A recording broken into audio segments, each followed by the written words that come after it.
Hello friends! So, nandito naman tayo sa aking simpleng idea.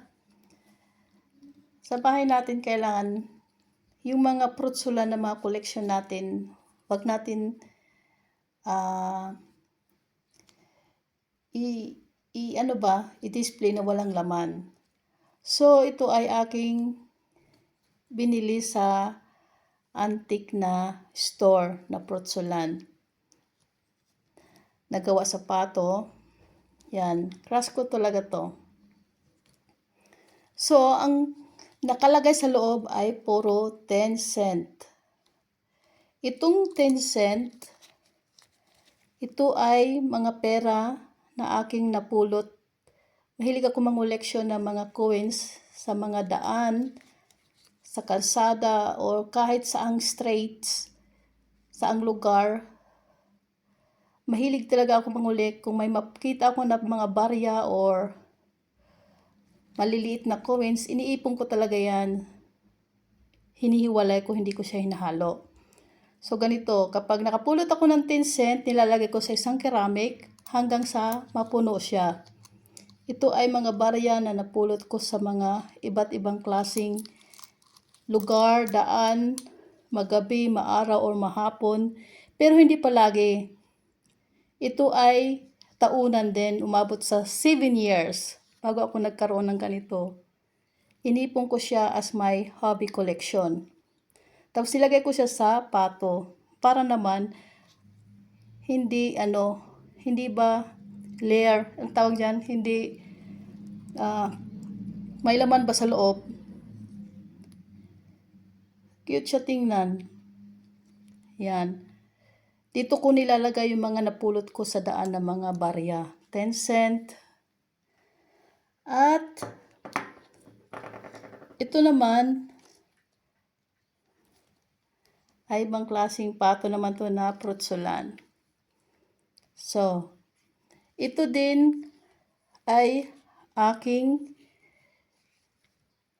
ilagyan na pang display sa aking mga napulot na barya na puro 20 cent. Yan siya. Yan ay puro 20 cent. Ito din ay ilang years ko din pinag-ipunan bago ako nakabuo ng ganito. Kasi hindi naman ako araw-araw nakakita ng mga barya sa daan. Kasi karamihan ng mga tao kapag nakahilata yung 1 euro, 2 euro, or 1 cent, 2 cent, 5 cent, 20 cent, 10 cent, hindi nila minsan pinupulot. Pero ako kapag nakakita ko sa daan, sayang naman hindi pulutin, di ba?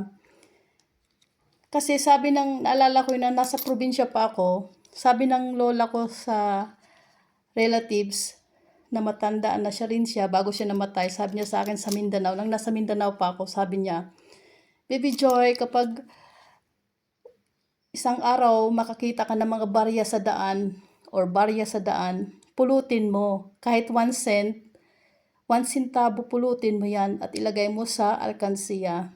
Kasi ang 1 cent ay nakakatulong din yan kahit maliit na halaga. Hindi mabubuo ang 1 piso kung walang 1 centavo. Yan. Kaya yun, nalagay ko talaga sa aking isipan, palaging sinabi ni Lola.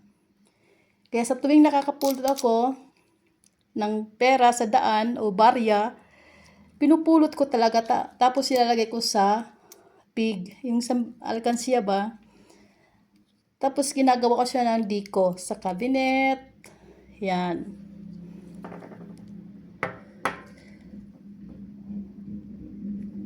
So yan siya. So ito naman, ibang klase naman to. Ito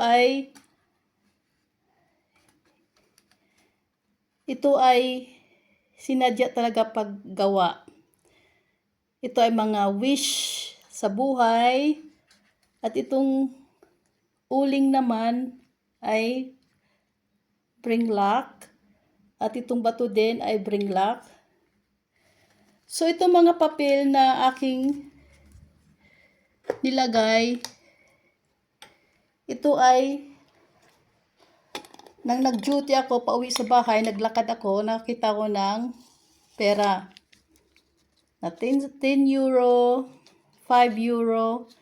Tapos sabi ko, kapag nakakita ko ng pera sa daan, hindi ko talaga yung gagamitin.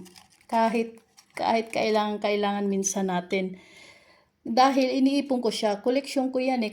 Mahilig ako mangoleksyon ng mga perang napupulot sa daan. Tapos hindi ko yung gagamitin kahit magutom pa ako. Kasi remembrance ko yan. Hanggang sa aking pagtanda.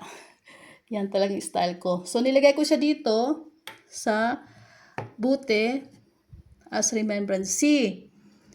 At ito naman na mga 1 euro, ito ay mga barya din na aking separate na mga napulot ko rin yan sa daan. Taunan din bago ako nagkaroon, hindi isang araw lang. Taon talaga yan, taunan bago ako nagkaroon ng mga ganitong barya. So nasa ano na siya? Ilan na ba to?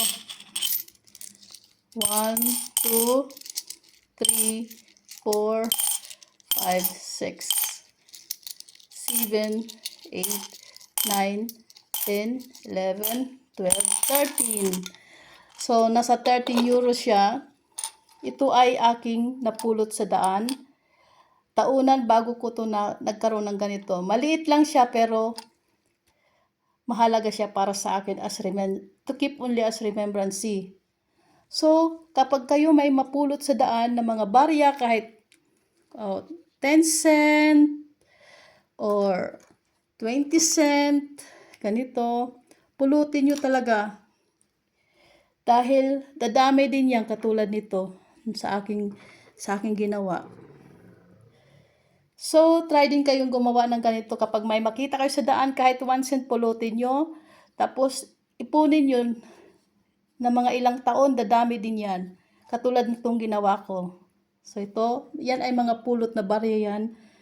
Mga 7 years or 8 years, ganun bago ako nagkaroon ng ganito. Konti lang siya, pero enjoyment ba kapag,